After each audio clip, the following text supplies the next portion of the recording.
Hello and welcome from Lovely Villain Designs.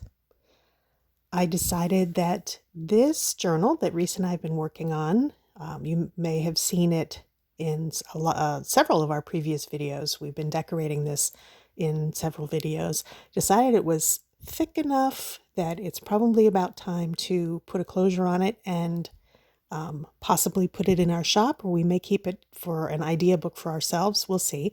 So I decided it was time for a closure, and often I will put just a loose ribbon around journals that I create. But this one, the cover, I didn't want to cover up that cover topper that we have on there. So I decided to do something different with this one.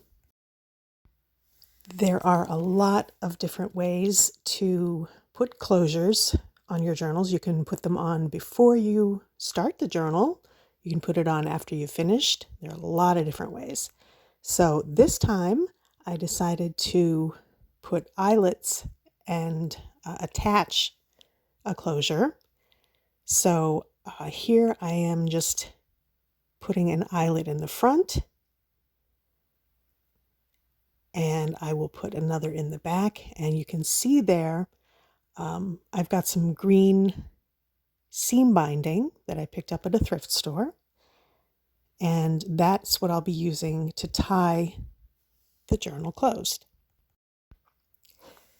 And even this that I'm doing here, there are a number of ways that you could do this. You could just put one eyelet in the front and take your seam binding and wrap it around, like all the way around, and tuck it into the front. This is just one of many ways that you can use seam binding and that you can use eyelets to add a closure to your journal. This is a very, very easy way to do it. So there, I've got the eyelets in, and now it's time to attach the seam binding.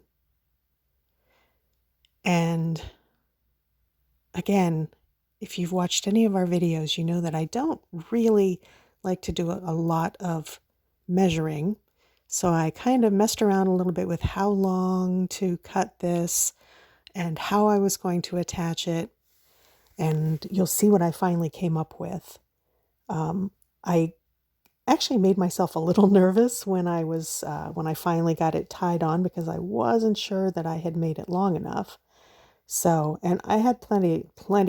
I have a big bag of seam binding that I've picked up at thrift stores here and there. So I wasn't worried that I wasn't going to have it, enough if I needed to redo it. But I hate to waste anything, and I wanted this to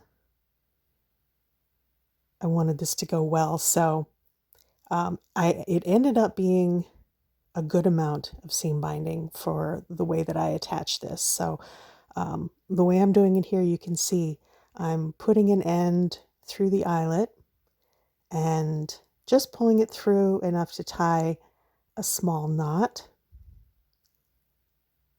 And you'll see I come back and that's just a single knot. You'll see I tie another knot in that after I do the back. This is actually not a closure that I have used very often, so I was kind of making it up as I go along, remembering some other videos that I've seen of people using this technique, and I just kind of adapted it on the fly while I was doing this. So, and there you see I pulled it a little too tight, and I bent the cover a little bit. So I loosened it up there, and then I realized that I should probably go ahead and tie a double knot. I don't think I made a square knot. I should have made a square knot, but I tied a double knot so it's secure, but it could also be removed if someone would want to. And then I go back and I tie the double knot in the front. And so then the two sides are attached, and then all you do is to open it and close it, you just tie a bow in those two pieces, which I will do here. So that's it. Very, very simple. Something that anyone can do, assuming you have the eyelets. And if you don't have eyelets, you could probably just punch holes and put your ribbon or yarn or thread or whatever you're using to tie it closed, you could just put it in a hole even without the eyelet. So anyway, there it is.